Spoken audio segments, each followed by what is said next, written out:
Mega DSC అక్రమాలపై మంత్రి నారా లోకేష్ రాజీనామా. CBI విచారణ కోరుతూ నెల్లూరు వీఆర్సీ సెంటర్ వద్ద ఎమ్మెల్సీ పర్వతిరెడ్డి చంద్రశేఖర్ రెడ్డి ఆధ్వర్యంలో 4 రోజుల జన్ జీ వార్ రీలే నిరాహార దీక్షలు ప్రారంభమయ్యాయి. వైఎస్సార్సీపీ నాయకులు, విద్యార్థి, యువజన సంఘాల నేతలు మెడలో నల్ల కండువాలు ధరించి భారీ సంఖ్యలో పాల్గొని ఈ నిరసన చేపట్టారు. ఈ కార్యక్రమానికి నెల్లూరు నగర నియోజకవర్గ పరిశీలకులు కొండ్రెడ్డి రంగారెడ్డి, వైసీపీ విద్యార్థి విభాగం రాష్ట్ర అధ్యక్షులు పానుగంటి చైతన్య, వైసీపీ రాష్ట్ర జిల్లా నాయకులు, విద్యార్థి, యువజన సంఘాల నేతలు, విద్యార్థులు, యువత భారీ సంఖ్యలో హాజరై నిరసన తెలియజేశారు.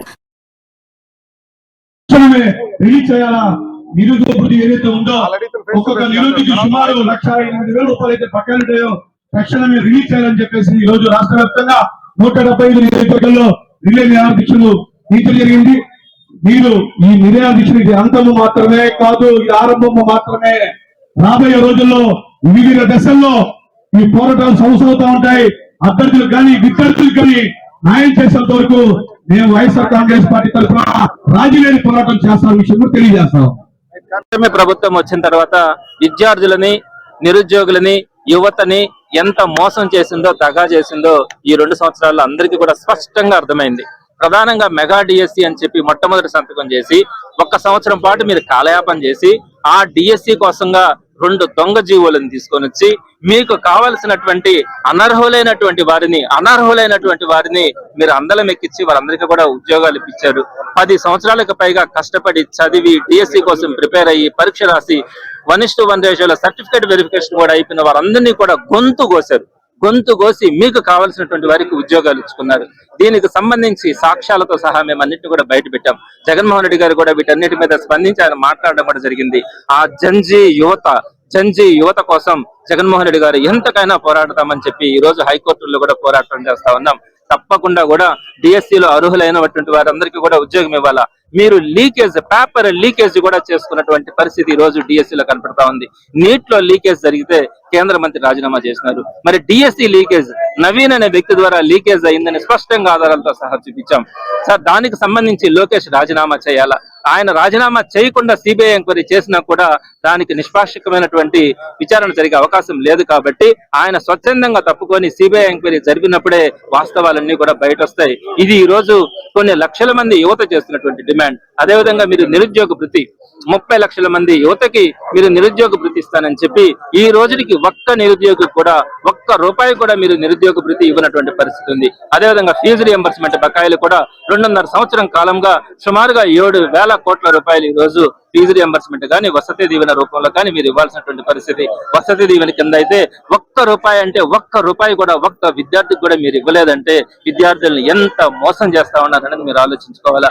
వీటన్నింటి మీద కూడా ఈ రోజు ఆ జంజీ యువత తరపున వైఎస్ఆర్సీపీ ముందుండి రిలే నిరాహార దీక్షలు చేయడం కూడా జరుగుతూ ఉంది. తప్పకుండా కూడా ఈ కార్యాచరణను కొనసాగించడం కానీ ఈ ప్రభుత్వం దిగొచ్చేంత వరకు కూడా ఈ కార్యక్రమాన్ని ముందుకు తీసుకెళ్లడం కూడా జరుగుతుందని తెలియజేస్తాను. నేను కడప జిల్లా నుంచి డిఎస్సి అభ్యర్థిని. సార్, మొన్న మెగా డిఎస్సి 2025లో జరిగిన డిఎస్సిలో నేను కడప జిల్లా నుంచి రాయడం జరిగింది. నేను తగిన అర్హతలు సాధించి నాకు 1:1 కాల్ లెటర్ వెరిఫికేషన్ కి సర్టిఫికేట్ కూడా సక్సెస్ఫుల్ గా కంప్లీట్ అయ్యింది. కానీ ఫైనల్ మెరిట్ లిస్ట్ లో అనేది నా పేరు ఇవ్వకపోవడం చాలా బాధాకరమైనది. ఎందుకని నేను పదే ప్రశ్నించడం జరిగింది. కానీ మీ 4 పోస్టులే ఉన్నందువలన మీకు మహిళా అభ్యర్థులు ఎవరు లేరు, కానీ మీరు తగిన అర్హులు కాదు అని చెప్పడం జరుగుతుంది. నేను స్పష్టంగానే అన్ని జీవోలు చూపించి మరి మన జగన్మోహన్ రెడ్డి సార్ దగ్గర వెళ్ళినప్పుడు స్పష్టంగానే క్లారిటీగా చెప్పాను. కమిషనర్ సార్ దగ్గర చెప్పాను, అలాగే ప్రిన్సిపల్ సెక్రటరీ సార్ దగ్గర చెప్పాను, అలాగే ఢిల్లీకి వెళ్లి ఎస్టీ కమిషన్, నేషనల్ కమిషన్ దగ్గర కూడా స్పష్టంగా చెప్పాను. ఇప్పటి వరకు నా మీద ఎలాంటి న్యాయం జరగలేదు. కావున తగినంత న్యాయం నాకు చేయాలని విద్యాశాఖ మంత్రిని పదే కోరడం జరిగింది. ఇంతవరకు పోరాడుతున్న ఒక్కసారి కూడా మాకు పిలిచి ఏ సమస్య అనేది మీ నిరుద్యోగులకు ఉందో మాట్లాడడం లేదు. కనీసం మాకు తగిన అవకాశం ఇచ్చి మేము 1:1 కాల్ లెటర్ లో వచ్చిన వాళ్ళకి కనీసం మాకు న్యాయం చేయాలని డిమాండ్ చేస్తున్నాం. అధికారంలోకి వచ్చిన కాడి నుంచి కూడా మనం ఆయన పరిపాలన ఎలా ఉందంటే ఒక సామెత గుర్తు వస్తూ ఉంది. మేడిపండి చూడ మేలిమేనుండు పొట్ట ఉప్పి చూడు పురుగులు ఉండని విధంగా ఈ రోజు కూటమి ప్రభుత్వం యొక్క పరిపాలన కూడా అచ్చలనే ఉంది. ఆయన మాటలు కోటలు దాడుతా ఉన్నాయి, చేతలేమో విద్యార్థులు యువజనుల జీవితాలతో చెలగాట మారుతా ఉన్నాడు.